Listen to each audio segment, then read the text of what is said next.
그리고 폭행 성추행은 너무나 명백한 증거들이 있으며 형사 고소해서 차차 드러날 것입니다. 이래요. 제가 얘기했던 건 명확합니다. 저는 딱 이렇게 얘기했어. 폭행은 법원에서 인정하지 않았고 성추행은 가처분 당시에도 넣지도 않았다. 저는 이게 팩트라고 생각하는 거예요. 팩트야, 팩트. 그러니까 이거를 인정하지 않냐가 중요한 거라고. 지금 와서 뭐 명백한 증거가 있어서 이번 고소에서 뭐 드러난다? 폭행은 넣지도 않았잖아. 아니, 폭행 넣으라니까, 폭행? 아니, 지금 모르잖아, 지금. 이 집단이 폭행을 고소한지 안 한지도 지금 모르는 거 아니에요, 그러면? 물어보세요, 한번. 노종훈 변호사한테 물어보면 되잖아. 폭행 넣었는지 안 넣었는지. 넣으라고 해. 아니, 폭행 넣지도 않았는데 무슨, 뭐, 형사 고소에서 차차 드러난대. 안 넣었다니까, 지금.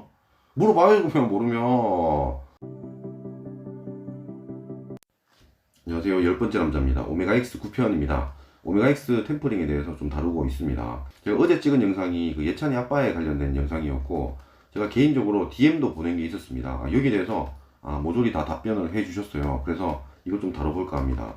예찬이 아빠가 누구냐면, 인지용이 깠을 때 오메가X 멤버들 중에 한 명이 아버지가 기자 출신인 사람이 있는데, 이 사람이 SBS 강경률 기자한테 청탁을 넣어가지고 자기들한테 그런 유리한 그런 기사들을 쓰게 했다. 뭐 얘 예찬이 아빠다. 뭐 이런 얘기입니다. 많긴 하거든요. 간단하게 다 넘어갈게요. 1번은 뭐냐면 제가 영상을 찍을 때 그러니까 인지웅이 예찬이 아빠로 얘기 안 했는데 왜 예찬이 아빠가 뭐 자기라고 생각을 했냐 이 얘기입니다. 뭐 답변이 된 것 같아요. 이거 넘어갈게요. 2번은 예찬이 아빠가 이 사건이 딱 터졌을 당시에는 기사화하는 걸 원하지 않았다고 해요. 그래서 제가 아니 기사화를 원하지 않으면 자료를 강경유한테 안 주면 되는 거 아닌가 이런 얘기를 했었거든요. 그에 대한 답변입니다. 그러니까 처음에는 정말로 기사화를 원하지 않았대요. 원만한 합의를 위해서. 근데 나중에 스파이가 이런 하는 행동 때문에 이거 계약 해지를 해야겠다 이래가지고 그때부터 좀 이렇게 마음이 바뀌었다 뭐 이런 얘기를 하시는 것 같습니다. 이것도 뭐 어느 정도 이해가 갑니다. 이 부분은 나중에 제가 또 영상을 하나 따로 찍을 예정입니다.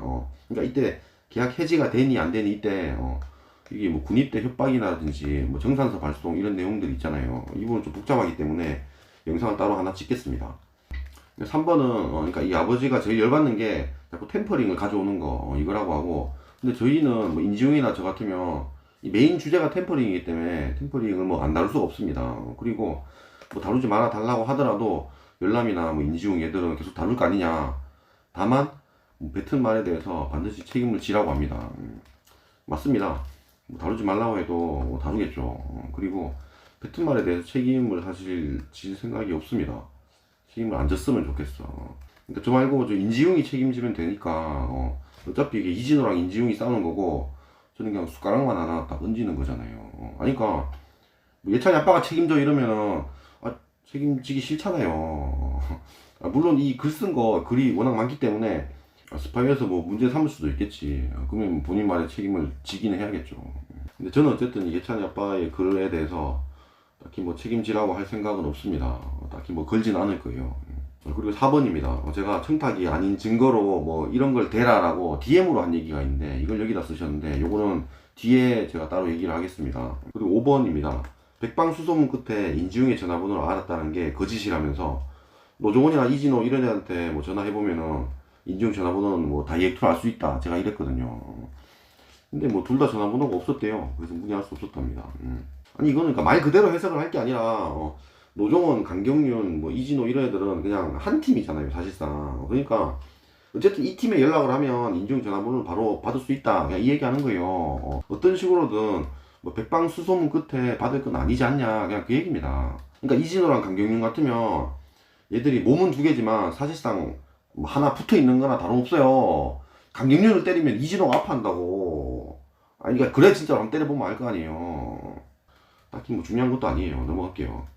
그리고 6번입니다. 그러니까 기사에서 나왔던 건데 인지용이 템퍼링이 아니라는 사실을 알면서도 마치 템퍼링처럼 몰아간다. 자꾸 이런 얘기를 하거든요. 여기에 대한 근거로 얘기를 하시는 게 인지용 씨는 강경윤 기자가 단독에 눈이 뒤집혀서 그랬다고 자백했으며 녹취도 확보했다고 했다가 그러니까 이게 뭐 거짓말이었다 이런 걸 나중에 알았다고 합니다. 근데도 같은 주장을 하고 있다 이런 얘기를 해요.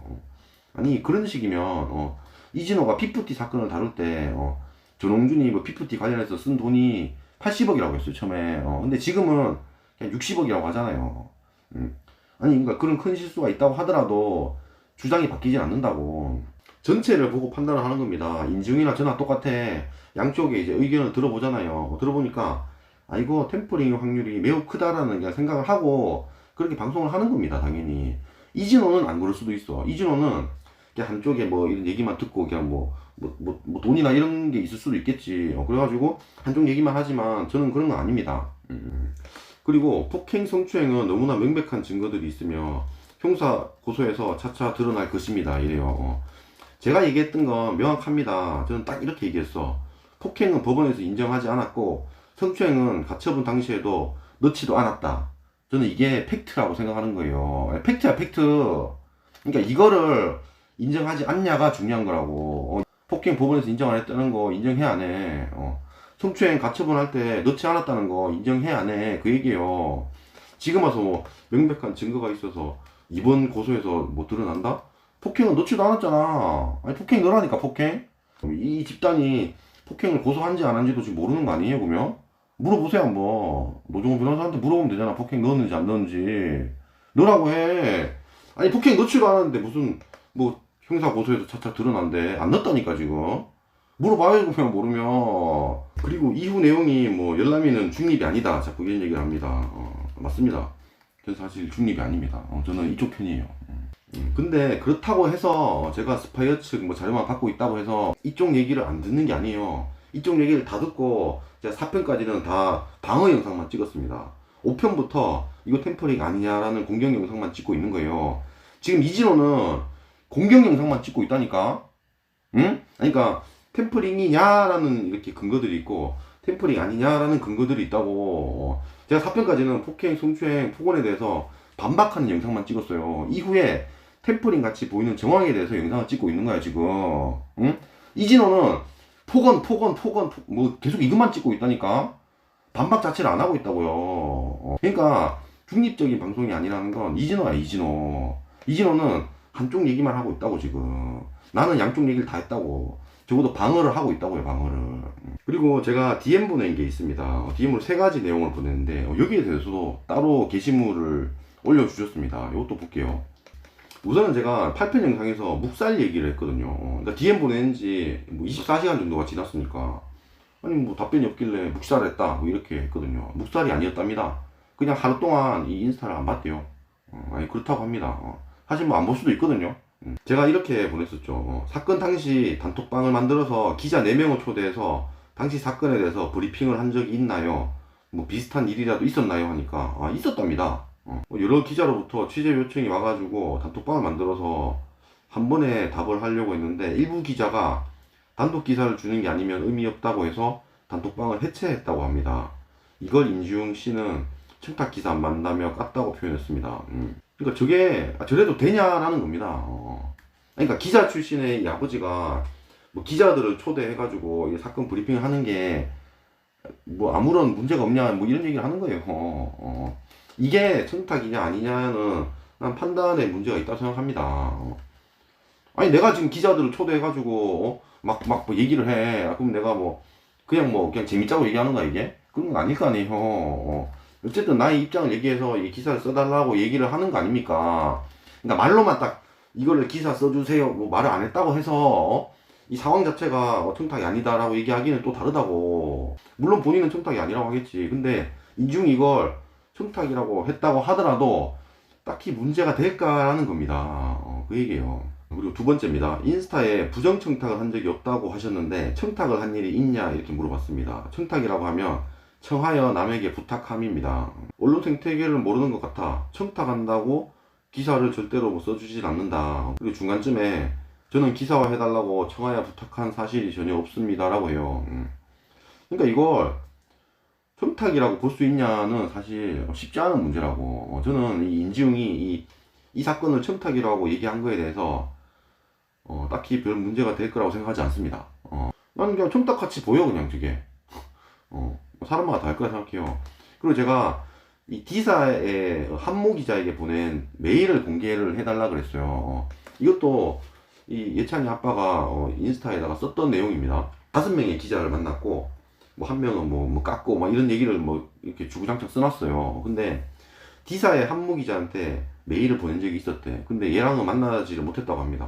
그러니까 먼저 제보 메일을 보낸 게 있으면 이게 이 내용을 보면 이게 청탁인지 아닌지 알 수가 있을 거 아니에요. 좀 더 판단하기가 쉬우니까. 그래서 그 메일을 공개하실 의향이 있냐고 물어본 겁니다. 물론 공개할지 말지는 본인의 판단인데 그게 제보 내용에 공개되지 않은 내용이 있어가지고 공개는 안 한다고 합니다. 그리고 세 번째입니다.